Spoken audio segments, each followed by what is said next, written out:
all you cool cats and kittens. This is Jess Bousa from Exponential Media. I probably watched the Tiger King a couple dozen times now. And I've deduced that Joe Exotic, although he was a bad person, he was pretty good at marketing.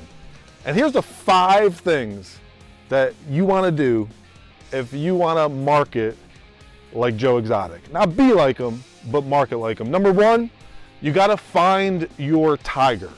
We wouldn't know about Joe Exotic today unless he had tigers. Tigers were his niche. It was his passion. It was the one thing that he focused all of his attention on, at least initially, before it became about a lot of things. But we wouldn't know about the Tiger King. It wouldn't be a Netflix blockbuster and one of the most watched documentaries unless he had tigers. So what is your tiger? What is that one thing that you're passionate about that you can do and not count the hours about? What's your tiger? The second thing you want to do is film everything. Joe Exotic filmed everything from the mundane and boring as he was weed whacking the grass to the magical moments that we've all grown to love. I don't care who you are, stop hating. You love and you've watched the Tiger King. He filmed everything. I mean, we saw some things we shouldn't have seen when we watched the Tiger King because he was obsessed with documenting the journey from the time that he was in front of on a stage doing a magic presentation about drugs and alcohol prevention to the times that he said things he shouldn't have said when he was in the lion's den and one of the lions attacked him and he was shot a gun, etc. I mean, he filmed everything. I mean, most business owners don't do that. They don't document the journey well.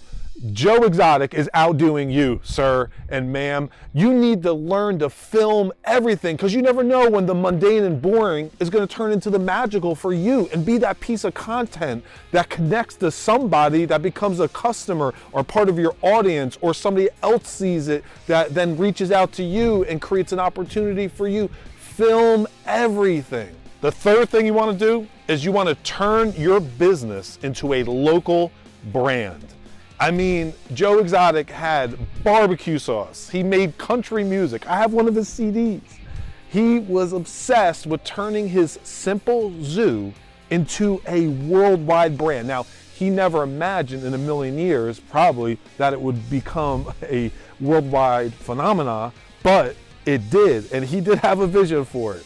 It didn't probably execute the way it should have, but he did execute it because he turned his local business into a huge brand.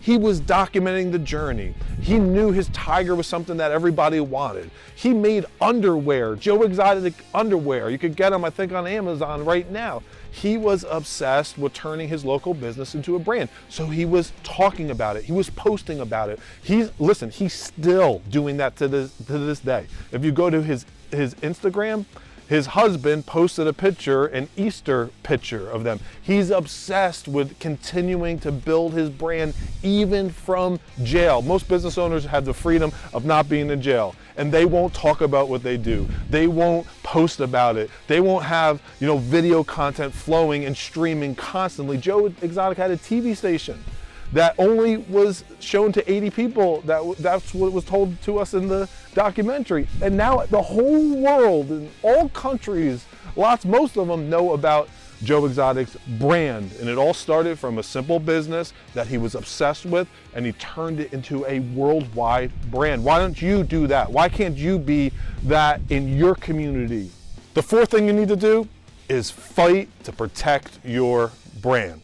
We would not know about Joe Exotic and his beautiful tigers the way we do if it wasn't for the infamous Carole Baskins. Yeah, she did it, and I'm going to prove that one day, maybe. But they fought back and forth all the time. Now, here's the thing. I don't know who's right or wrong in their situation. You figure that stuff out for yourself. But they both were protecting their brand. I mean, to the point that she invested, I think, $1 million in legal fees to make sure she won the copyright lawsuit, and Joe spent a couple $100,000. A lot of money to protect their brands. And there's a principle there that we should learn as business owners and people who are building brands, is you want to protect your brand. You want to fight for your brand. You need to know what your competition is doing. Joe was obsessed with what Carole was doing, and Carole was obsessed with what Joe was doing. Again, you figure the ethics out for yourself, but the principle here is you need to fight for your brand, figure out your competition, know what they're doing to the best of your ability, know what they charge, know their processes, know their systems, so you can perfect it, come in better, offer a better service for a better price so that you can win the business, protect your brand. I mean, I don't want you to go out there and murder your husband like Carole Baskins did, and I don't want you to allegedly, and Joe was convicted of it, against your competition, put a death threat. But you need to learn exactly what they do and how they do it and why they do it.